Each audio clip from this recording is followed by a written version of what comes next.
it's the 1 year anniversary since it came into force.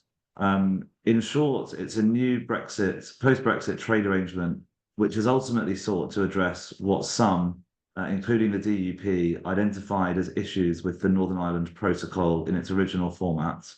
In particular, those issues were cited as reasons to prevent the restoration of power sharing in Northern Ireland as well. And I think it's fantastic, and all of us would agree, it's really brilliant to see that the institutions are up and running again, and to have had them just after we celebrated the 26th anniversary of the Good Friday Agreement last month. And as a result, all major parties in Northern Ireland and in Britain support the Windsor Framework. And there are many measures contained within, which I'm sure some of our speakers might go into, but including seeking to reduce checks and paperwork on goods between Northern Ireland and Britain. So I'm going to hand over now to and introduce Hilary Benn. Look, and it's a real honour to be able to introduce Hilary. Hilary was appointed as the Shadow Secretary of State for Northern Ireland 8 months ago. Hopefully he will be dropping the shadow in the months to come. And will be the Secretary of State for Northern Ireland. And I think if that happens, will be a huge asset not only to the Labour Party, but also to Northern Ireland and discussions taking place between Britain and Ireland as well. In the 8 months that Hilary has been in this role, he has done huge amounts of work to engage with all communities and all parties in Northern Ireland and with the Irish government, which is also a really important relationship that we need to build and strengthen. I think I'm right in saying as well that Hilary is probably one of the few members of the Shadow Cabinet who will bring significant previous cabinet experience if we are fortunate enough to win the general election this year. He served for 7 years in the cabinet and during the last Labour government. And with relevance to this debate as well, Hilary chaired the Committee on the Future Relationship with the EU in the aftermath of Brexit from 2016 to 2021. So there are very few people, I think, that I can introduce who know as much and will have so much to say on this topic. So thank you very much, Hilary. I'm going to hand over to you. Well, Liam, thank you very much for that very kind introduction. And hello, everyone. Thanks for joining us this evening. Why did the Northern Ireland Protocol come into being? Why does the Windsor Framework exist? It's always helpful, I think, to remind ourselves why. Everybody knew that if the vote in the EU referendum went in favour of leaving, there would be a problem in Ireland, for the very simple reason there is no border between Northern Ireland and the Republic of Ireland. In fact, just about the only thing that everyone in the referendum could agree on was that there should continue to be no border, no checks, no infrastructure, no customs posts, no people waving down cars and checking the backs of lorries. So there was a problem that had to be solved. And the problem was very simply this. If Northern Ireland was no longer in the single market, but the Republic of Ireland was, and there was no border, how are you going to be sure that goods moving from Northern Ireland into the Republic comply with the rules of the single market? That is the difficulty. There were only really two ways of doing it. Either the whole of the UK would in effect abide by the rules of the single market, and that is what Theresa May tried to do, having announced the Brexit meant we were leaving the single market in the customs union. She announced that shortly after the referendum result, and she took over as Prime Minister. And that crystallized in the Chequers proposals, which fell apart when they were presented to the cabinet in Chequers. Or you say that Northern Ireland will in effect follow the rules of the single market, and you check goods as they're crossing the Irish Sea. Now, Boris Johnson's Prime Minister promised that he would never, ever do the latter, and then promptly did it, and the Northern Ireland Protocol came into being. And the issue here is it right that we should respect and understand the need of the EU to ensure that goods coming in to the European Union, in this case, into the Republic of Ireland, meets the requirements of their rules as they change and evolve over time? And I think any reasonable neighbour would have to say, yep, that's a perfectly reasonable thing to ask. But the circumstances of Northern Ireland are very specific, very different, very particular. And as you alluded to, Liam, the protocol led to the DUP saying, well, we're walking out of the executive.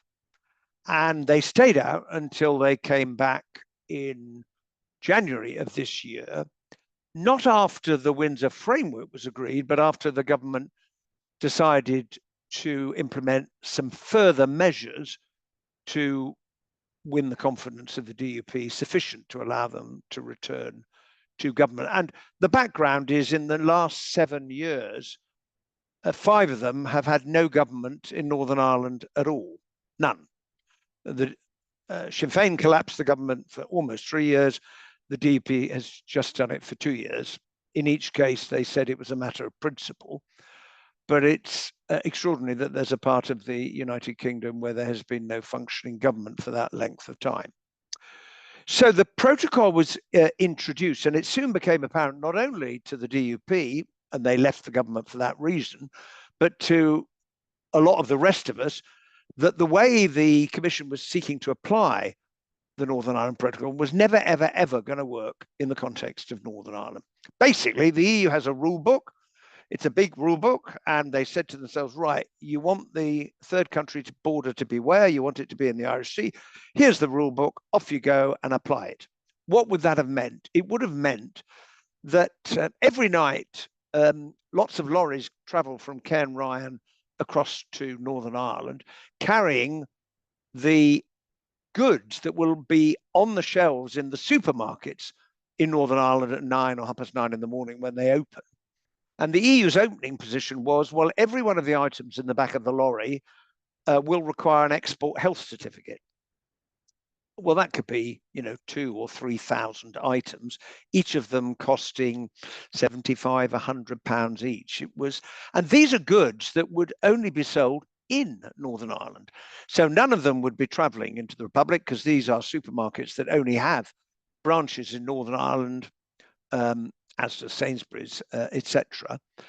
And the only circumstances in which a good would end up in the Republic is somebody goes into Derry from Donegal to do their shopping, as lots of people do, buy the stuff, take it home and eat it in Donegal. So the question is, can't we be a bit more proportionate in dealing with the question of risk? And I think the EU, to begin with, was slightly surprised that passionate Remainers were saying to them, this is never going to work. It's never going to work in practical terms, and it's never going to work because if Northern Ireland has no government because of the way you want to implement the Northern Ireland Protocol, then the whole of the achievement of the Good Friday Agreement is at risk, and we can't possibly have that. We've got to have a functioning government in Northern Ireland. And all credit to Maros Sefcovic, the commissioner, because he got that. And what came out of the negotiations was the Windsor Framework. I'll give you another example. There's a substance you can put in cakes and ice cream that makes them whiter. And the EU has decided that that substance, which is called titanium dioxide, should be banned because they're worried that it may have health consequences. The British government has decided it's not going to be banned because we don't think it's going to have health consequences. But the opening position of the EU was any cakes or ice cream containing it that come in, that are produced in Britain, can't be sold in Northern Ireland. As a result of the Windsor Framework, those cakes can be sold in Northern Ireland. In other words, the EU shifted its position.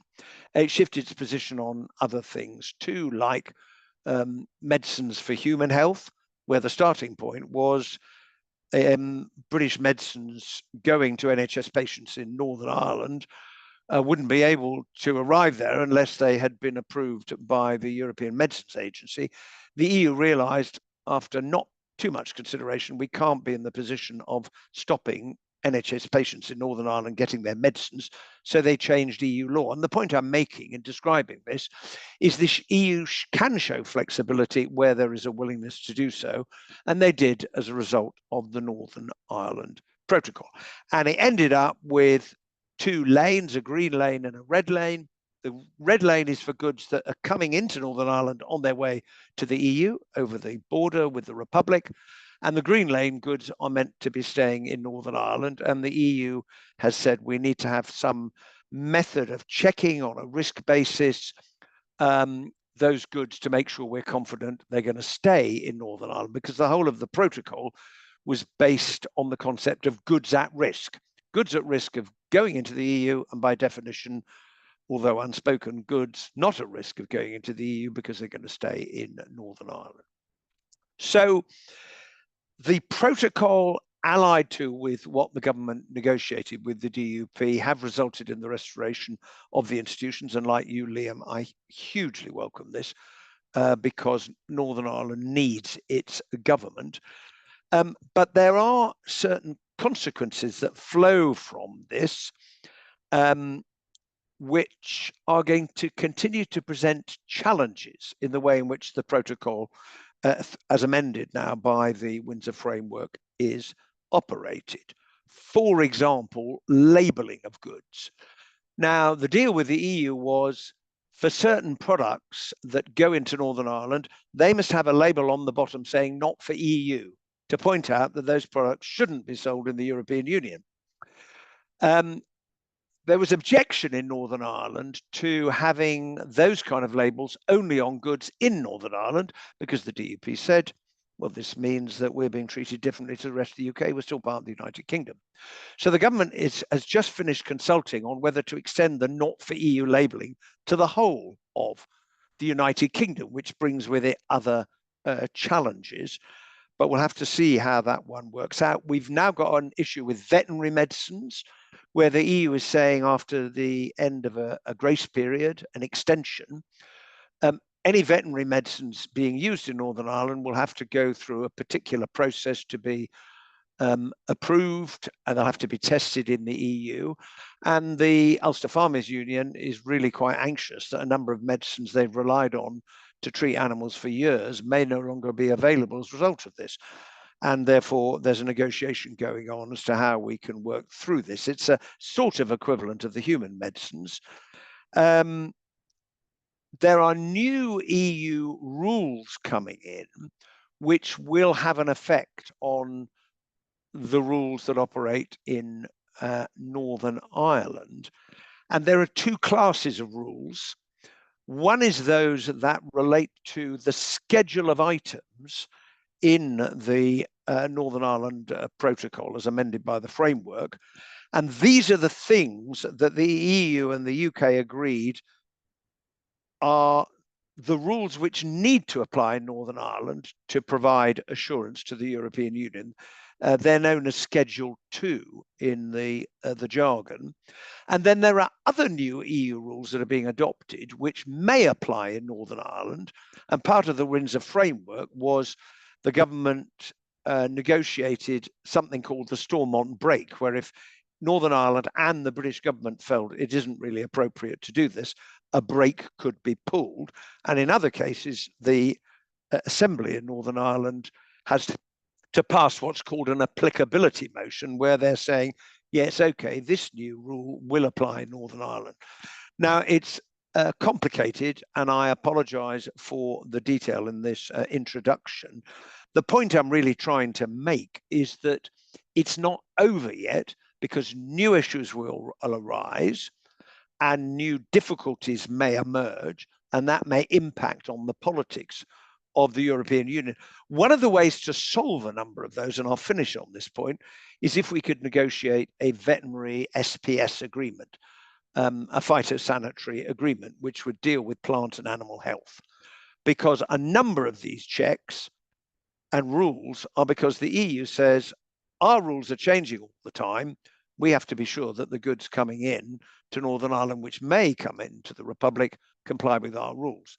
Whereas if we had a veterinary SPS agreement with the EU, a lot of those would disappear.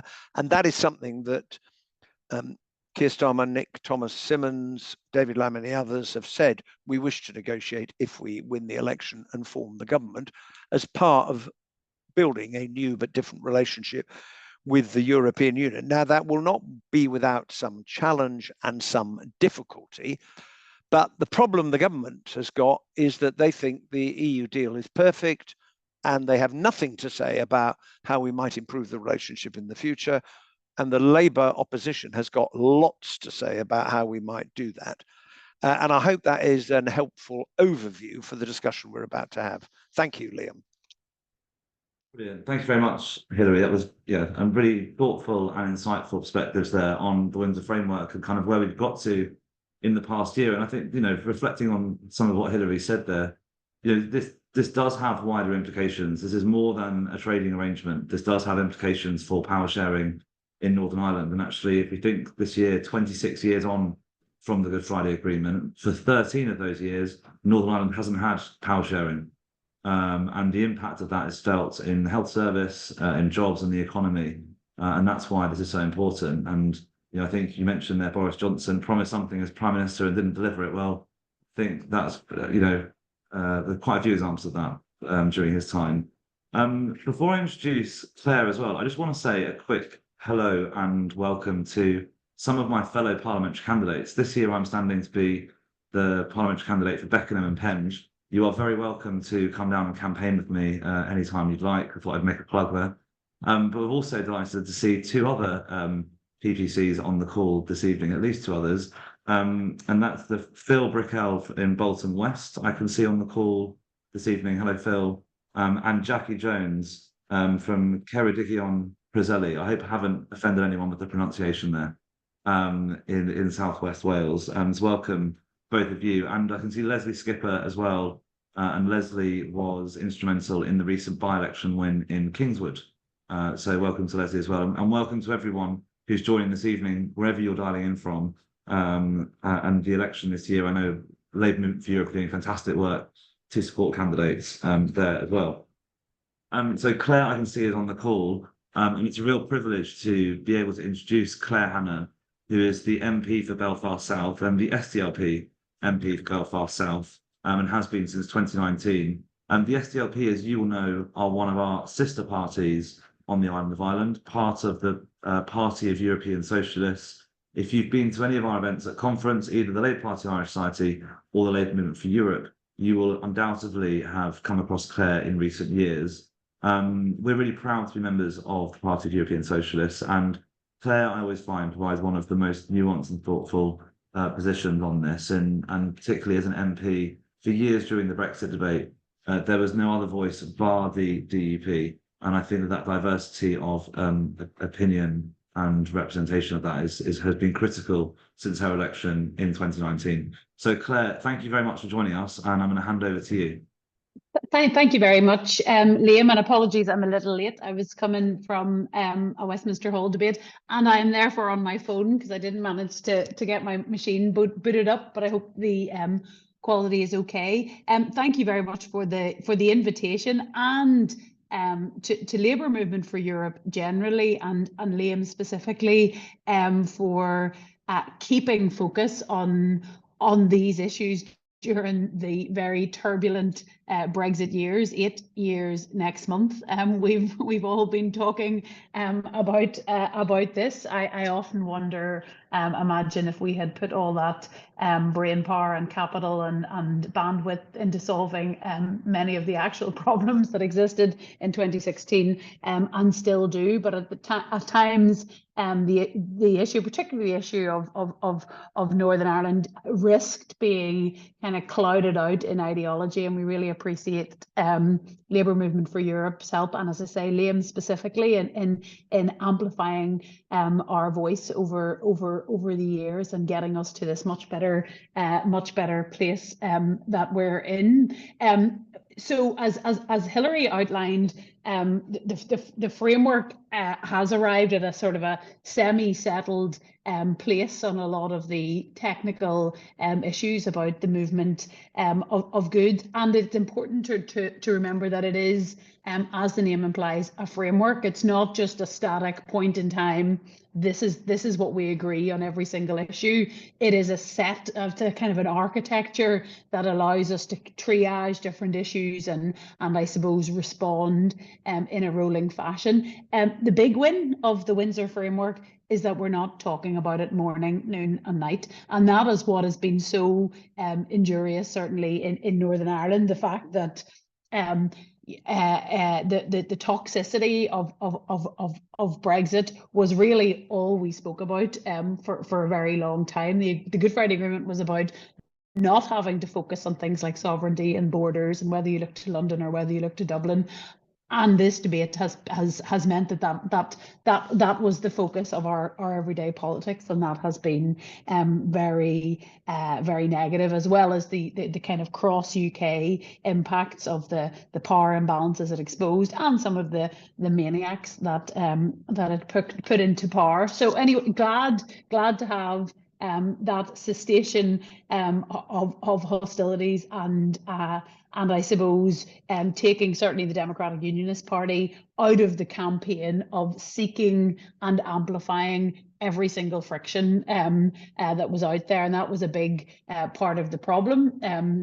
The DUP and some of their associated proxies in the media were just determined to find the things that were going wrong, no matter how much business groups were trying to deal with it with the mechanisms available to them.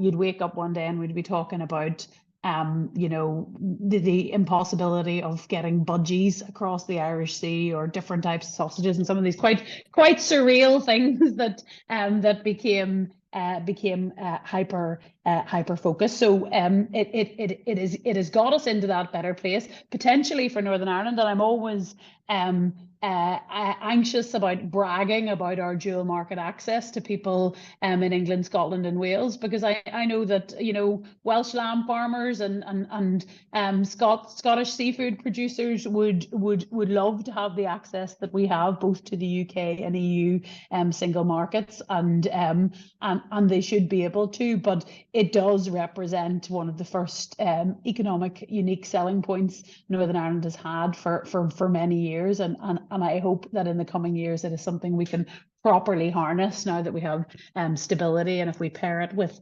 investment in skills and infrastructure. But frictions do remain, as Hilary outlined, and I think the number one fix that really changes the game dramatically, including, as I say, for industry in Britain. And I sat along with Hilary on a UK Trade and Business Commission for a couple of years there, run by Best for Britain, which heard from every sector, evidence session week after week, from farming to fashion, and all of them talked about the frictions that they still face. So an SPS arrangement is the number one ask, I think, of businesses, particularly in and around food production, I think in Northern Ireland and in Britain.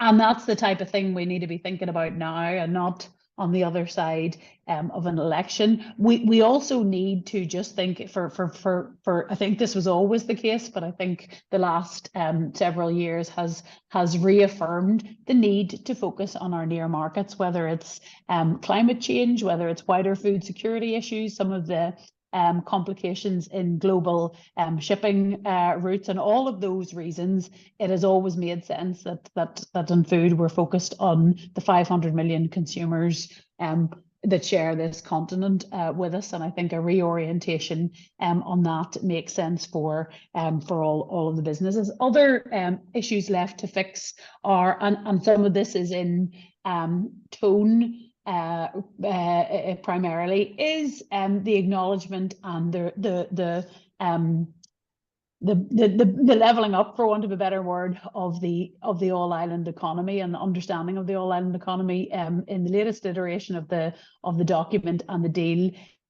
For reasons of, I suppose, comfort to the DUP, there was a direct repudiation of the all island economy. And it's important to note that's not some nationalist conception. That is an economic reality that has been acknowledged by anybody credible and interested in the economic furtherance of Northern Ireland for decades, long before we even joined the EU, and long before the Good Friday Agreement. And for the government to sort of so casually dismiss it and the jobs it creates was, I mean, we bit our tongues because we knew what the aim was to get the deal done. But I think it's important in any future iteration as we approach the TCA review that some of that is rectified. There are 156. If you look back in the Good Friday Agreement, areas of cooperation, they're actually very narrow for a couple of reasons. One, because it was tight getting the deal over the line and getting people who were squeamish about North-South cooperation to sign up to it, but also because it was 25 years ago. You know, we had no digital world to oversee, etc. But there are 156 areas of North-South cooperation that had some regulatory underpinning before we left the European Union, and several of those have been diminished by Brexit. So as we approach any review of the TCA, it would be useful to kind of go back and check against those. Hilary rightly mentioned labelling, and again, one of those things, we saw what the purpose of it was. It was one of those things that was more comforting, dealing with feelings than dealing with the hard realities of actually moving product. But it does create an issue for businesses, and it does potentially create you know, a further issue of us not being serviced by certain product lines.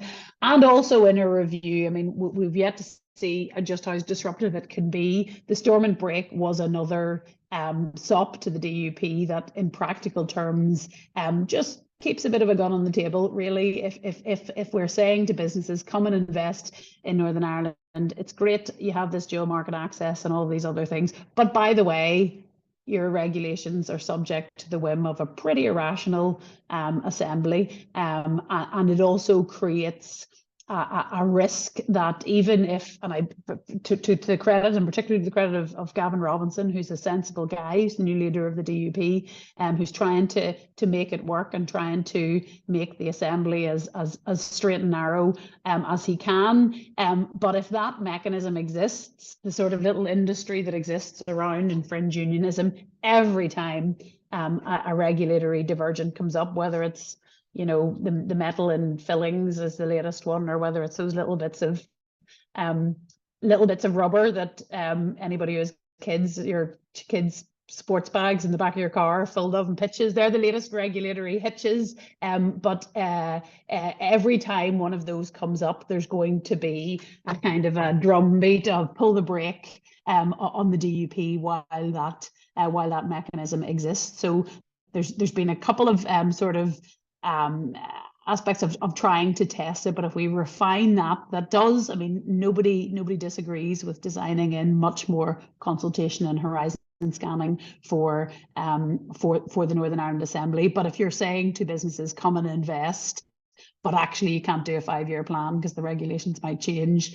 then we're underselling ourselves. So in summary, much better place, particularly mostly because of a better politics, a better relationship, better vibes, but a lot of practicalities that can and should be ironed out, hopefully by a new government, and a government of the Labour Party who have an institutional memory of all that went on, and who have always stood by honourably Northern Ireland and its various communities and its economy, and looked at it in the whole. So hopefully we can improve what's already there, and improve the flow of people and goods and ideas and relationships north, south, east and west. Thank you.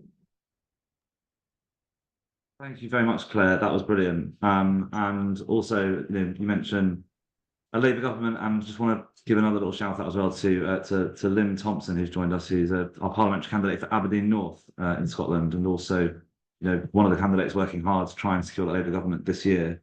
I think you're right to say that a USP for Northern Ireland now is they have the best of both worlds. When Rishi Sunak went to Belfast and said, you've got the best of both worlds, some of us maybe wondered why we couldn't have that as well.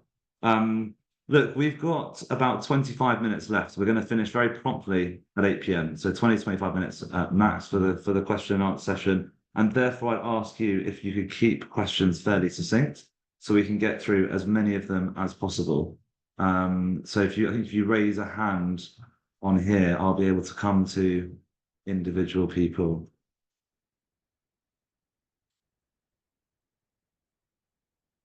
You can sort of raise it physically or with the icon. I don't mind either way.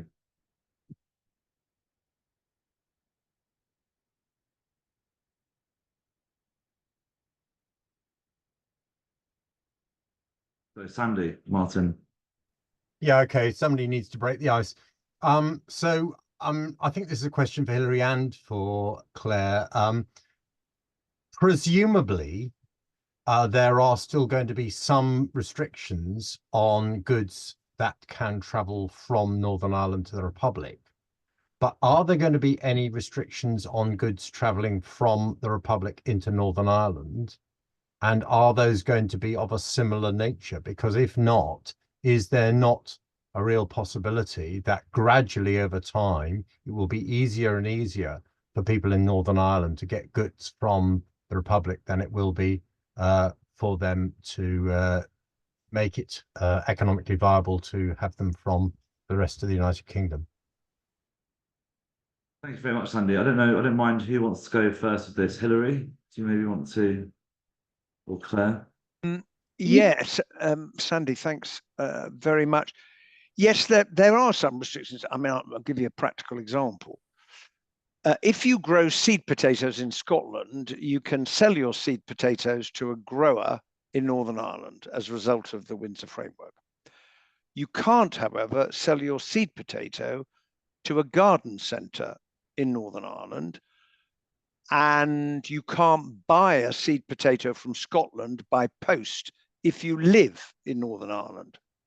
Now, you may be scratching your head to try and work out what the difference is between those from the EU's point of view. Their worry is, and it's always a good idea to talk about examples, is potential disease risk. They think grower to grower, well, a grower in Northern Ireland probably can put the potato straight in the ground. That's not in the EU. That is not a problem.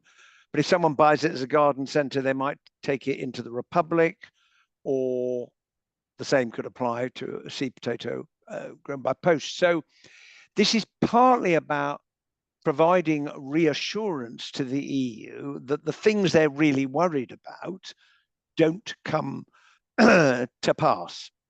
And so I think it's important to recognise that. But as Claire's rightly pointed out in that what I thought was a brilliant summary we've just heard, this can quickly become a political issue. We can't get this, we can't get that. There are certain trees that we can't sell from GB into Northern Ireland at the moment, including some iconic species, because the EU is working its way through looking at what the risk is. There are no restrictions as a result of the protocol or the framework on goods moving from the Republic into Northern Ireland, and there's no restriction on the goods that Northern Ireland can send to GB. So none going west to east across the Irish Sea. The checks apply to goods moving from the east to the west. And this is all about finding practical problems to the question I posed right at the beginning of what I said this evening. How do we make this work, given it is all the consequence of leaving the European Union? Yeah. Just to add to that, I mean, again, an FPS arrangement is the one thing that kind of equalizes all of this. And the reality is that GB businesses are almost without exception following the regulations as well. The problem is that the Tories spent years going, we don't want to play by the rules. So now when they're saying, but actually we're mostly playing by the rules, people are iffy about it. So that would deal with it substantially. The product moving the other way hasn't been the same level of a problem, although it does. I mean, you know, they say that trade, like water, finds the easiest route, and people have reoriented their supply chains in lots of ways. Hilary also mentioned the at-risk thing, and that is the thing that we need to get right. Some of it is about, yes, assuring the EU that the things that they're worried about aren't going to happen, and that's about, in a lot of cases, using the technologies that we have available and the data as well. And the longer we can demonstrate that it's working and that people aren't subverting it, the better. That, you know, that helps as well with that reassurance. Thanks very much, Claire. I'm coming to Jackie, Jackie Jones. Hi, thank you, Liam. Lovely to see everyone here today. I'm sorry about the snoring dog beside me, if you can hear them. That was really fantastic presentations. Thank you for that. I was wondering whether you have any comments that you can make publicly about the TCA and the reimagining that's coming up in 2026, I believe. And if there are any particular points of contention, or maybe, hopefully, some good areas that are going to potentially come out of that. Hopefully we'll be in government by then. Thank you. I'll maybe start just the last. Hi, Jackie. Lovely to see you, Jackie. Thanks again. Jackie came over and knocked doors with us in 2019, and it was very much appreciated. So lovely to see you, and the lovely Welsh weather, which I see continues to improve from your background there. I don't know if it's climate change or what. Look, yes, we do, and I suppose the SPS. I have the comfort in being able to ask for these things and say these things, and I'm not the person who has to have that reckoning. It is also, I acknowledge, Brexit was a quasi-philosophical discussion across the island of Ireland. I mean, as I say, we talked about it all the time, but we really talked about it and felt it and went into what it meant for our relationships to each other and all the agreement strands. And I observe, as somebody who obviously lives in Northern Ireland, spends a lot of time in the rest of Ireland, and works in Britain, it is a very different conversation here. So some of the things that feel to me as somebody in Northern Ireland as a no-brainer about alignment, I appreciate and I understand from Labour's perspective not necessarily wanting to go there, but I do think from my experience on that Trade and Business Commission, you are not just pushing at an open door with industry. It's something they're very, very keen on. And in all these years, in many debates, when I and others would kind of rhetorically go, well, what regulation is it you want to burn? Answer came, there none. There aren't that many. This many years on, there aren't that many regulations that are really, really totemic. But yeah, just that's where we want to go in the TCA. That alignment, that formalized alignment, that basically diminishes the sea border. If I could just add to that, I mean, Claire makes a very important point about alignment, because in practice, well, if you are making stuff in Britain and Northern Ireland and you want to export it to the EU, the moment the EU changes the rules relating to that product, you're going to change the way you make it. Otherwise, you can't sell it. It's really quite basic. And there has been, in truth, very little divergence. And the government having said, for example, we'll have a British chemical regulation system, UK reach as opposed to EU reach, well, has postponed it several times because the British chemicals industry said, what? You want us to spend all that money to just recreate what we've got already? It's crazy. Ditto replacing the CE mark that we all see on the bottom of certain products with a UK CA mark. Look, we've set out a range of things that we'd like to talk to the EU about. I've mentioned the SPS agreement, mutual recognition of qualifications, defence and security arrangement, which is really important and topical in view of what's happening in the world at the moment. The EU, however, takes a rather technical view of the review of the TCA. And for them, they have said publicly, this is a bit like taking your car in for a service. You check the water level, the oil, and the windscreen wipers, and that's it. It's not about changing the nature of the vehicle. And that is something that has to be dealt with. But look, I think the fundamental political issue is this. Brexit politics has affected the UK. It's affected the European Union. They're rather tired of talking about it. They've got loads of other stuff to deal with. But I put it like this: at some point, we will look at them and they will look at us and we'll say, you know what? We're still really, really important trading partners. We're still 22 miles across the channel at its important point. Wouldn't it make sense to try and negotiate some new agreements that make it easier for us to trade with you and you to trade with us? And that is where I think the starting point. of a new conversation. And it is difficult for the EU. We have to recognize this because they've got loads of experience of negotiating association agreements with countries coming towards the EU. They've never, until the TCA had to be agreed, they'd never had to negotiate a deal with a country that had left. And that is quite challenging for them. Now, the fact that we managed to avoid a no-deal Brexit, I still get, along with the rest of us, criticised bitterly for doing that because somehow it prevented us from getting this wonderful thing. Well, 10% tariffs on British cars exported to Europe was never a wonderful thing. And thank goodness we stopped Boris Johnson from careering down that particular path. So I think a change of government, if we are successful in winning the election, will open up a new possibility, but it needs to be reciprocated on the EU side by saying, yeah, okay, we know how we've got to this point. What's happened has happened, but can we sit down and negotiate mutually beneficial arrangements in what I always describe as a new but different relationship? And I'm looking forward to the prospect of that if we are successful at the election. Thank you very much, Hilary. I'm conscious of time, everyone. We've got about 12 minutes to go. So what I'm going to do is I'm going to take Philip and Nuala. I'm going to take your questions together and then summarize some from the chat and then come to both of you, Hilary and Claire, to answer those final questions as part of the wrap up. Is that okay? So Phil, do you want to give your question? Is it my turn to speak? So yes, you want to ask a question, yeah. Well, I've got two actually. One is, will the Democratic Unionist Party ever come to terms with the Northern Ireland Assembly sharing with other parties? Will they ever come to terms with the fact that they are neighbouring the Irish Republic, which was still part of the EU, as we all know?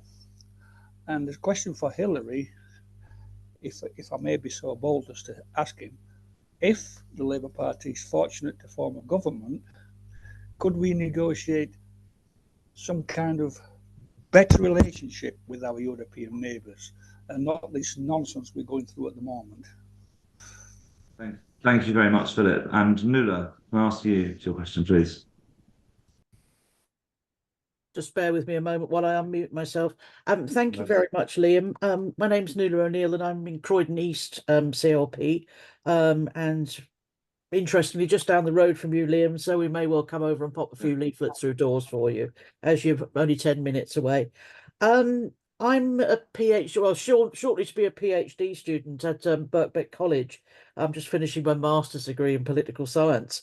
And what I'm working on at the moment is a dissertation, which has been about the pretty catastrophic sort of meteor effect of Brexit going into, has had on Northern Ireland. I've been working quite hard and looking how the Northern Ireland peace process was assisted by the European Union, which was mainly done because of the brilliant work done by John Hume in the European Parliament to get people on side and to get the European Union coming in with economic aid, etc. So it's quite it's been a very, very long process, and it seems a shame to see it suffering. So the Windsor Framework was at least a little bit of a glimmer of hope. What do both the speakers, both Hilary and Claire, think about how the EU and all the institutions, not just the Commission, because after all, the real political drive for the peace process actually came from the European Parliament. So what do you think the EU could do to help with bringing parties to the table? Do we still continue to take a technocratic approach, or shall we go for a political approach as well? Thank you. Brilliant. Thank you, Nuala.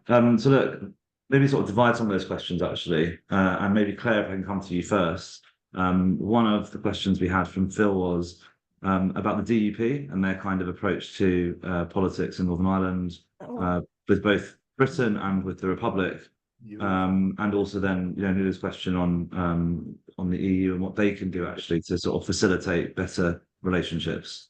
Yeah. So on the DUP, I'm in danger of sounding naive here, but I have been a close quarters observer for a few years. I think, and again, I've mentioned Gavin Robinson, the new leader. He's a sensible guy. He is from that party, the person who was advocating throughout the last 2 years that they should be back in government. I think he realizes both he's a member of parliament here in Westminster, so he probably, like me, would see the sort of the eye rolls and the sinking shoulders whenever any of his party colleagues would get up and spout the madder end of their Brexit policy, and he realised that agitation and that creation of the sense of a failed state in Northern Ireland truly accelerated conversations about constitutional change, and he'll know that the union rests on consent, and the more that they can stabilise it and make it work, the calmer things are, and the more manageable pace that conversation is. So I think a big part of it, particularly for some parts of the party, was about anxiety about playing second fiddle to Sinn Féin, to nationalism generally, to a woman, worst of all. But they've kind of taken the oil, as we say here. They've done it. They've gone in. It's happened for the first time. Kind of wider nationalism and republicanism has had the outcome of that election vindicated, and the DUP have taken that step and figured out that the sky didn't fall in. So for the more rational in both parties, you know, that's where we are now, and the fever has broken that kind of gripped the politics. So I think yeah, I mean, I think there is a pretty irrational part of unionism. As I say, the TUV, not really an electoral force. The DUP should have realised that even in the last Assembly election, where things were very febrile. They only secured one Assembly seat, and they're not going to get any in a general election. So they're noisy and they're irritating, but they're not actually an electoral force in Northern Ireland. And if the DUP can tune those out and try, I think they realise that the more they can make it work, the better in the long run. But unfortunately, there are people who think that the electoral future is about mining for grievance. But in terms of the European Union, you're absolutely right, Nuala. You know, Hume did very, very early on realise the potential for Northern Ireland in two ways. One, in terms of the economic potential, and of course Northern Ireland benefited enormously from structural funds and peace funds. But just in the example, you know, the concept, the Hume concept of unity and diversity, that you can you know, keep your own self. You know, as they used to always say, the French are still French, the Germans are still Germans. You know, you can be who you are, but pool your sovereignty and work in your common interests. And that you know, if you look at the preamble of the Good Friday Agreement, it reflects very much the Treaty of Rome and the language in that. They're kind of the same template, you know, just working the common ground without losing principle. So I think they have been extremely patient. Yes, I think sometimes people are like, oh my goodness, they're such sticklers for the rules, but we knew that. That's what it's about. And I think anybody, you know, who has any understanding of trade understands it. That has to be what it's about. You do have to be serious about those things. You can't risk death by 1,000 cuts by saying, oh well, look, we'll just let Northern Ireland just, you know, be a bit fluffy on the rules. That would really undermine the high quality product of Northern Ireland. And secondly, I think they rightly stood up to what was just aggressive behaviour by Britain, by Tory Britain, as those of us in this call know, not Britain as a country, but bullying, thuggish behaviour on the international stage. And it was right of the EU at times to very firmly say that's not how business gets done. You don't just make threats like that, and to work through the issues. And really, I think anybody who's observing this fairly sees that they made, you know, they made enormous shifts in the policy. So I think they still do that. The next thing that can be useful both politically and practically is, as Hilary and I have both touched on, flexibility on the concept of at risk going forward. Thank you very much, Claire. And Hilary, we've had several questions in the chat as well. I want to come to some of them if we can, just very quickly, and sort of to wrap up. So the two questions are, you know, what do you think of our priorities being in terms of our future relationship with Europe? from the Labour Party, and that's, you know, from Phil, but also we had similar questions from Jean Roger and from Phil Morehouse in the chat. So thank you very much for your questions as well. And then one which has been in the news today, which is John McLeod, which is around the Rwanda ruling. And do you think that the ruling today in Belfast could see the Rwanda sort of bill blocked across the whole of the UK? And what do you think the implications are for it? Well, thank you. Look, on the second question, the answer is no, because it's a judgment that is very specific to Northern Ireland. Because, as I tried to explain at the beginning, and I agree with Claire, that the fact that we were, at the time of the Good Friday Agreement, both members of the European Union helped to put that deal in place and provided an underpinning that was rent asunder by Brexit. And a lot of what has happened since has been trying to reassure people. And one of the things that the withdrawal agreement said was we must ensure that Brexit itself does not result in a diminution of the rights of people in Northern Ireland, as expressed in the Good Friday Agreement and underpinned by EU law and EU treaties. And that was written in to Article 2. And the judgment today said, looking at the Illegal Migration Act, which is the centerpiece of the Rwanda legislation, said, the judge said, there's no doubt in my mind that it reduces the rights of asylum seekers in Northern Ireland, who in his view come within this definition of the group of people whose rights have to be protected. And therefore, I'm saying it's incompatible with the European Convention, but I'm striking it down under the Northern Ireland Protocol and the Windsor Framework, giving effect to the withdrawal agreement. And this is a really important point, because when we put the Human Rights Act on the statute book, we said that if any court ruled that what was happening in Britain was incompatible, that's all the court would say. It wouldn't say the law is now no longer in existence. Classic case is prisoner voting. The European Court found against us on prisoner voting 16, 17 years ago. Prisoners still do not have the vote in the United Kingdom. But in the case of the framework and the protocol, it gives the courts the power to strike the law down. They did that with immunity in the Legacy Act in the Belfast court 2 or 3 months ago. So this is a very, very significant judgment indeed.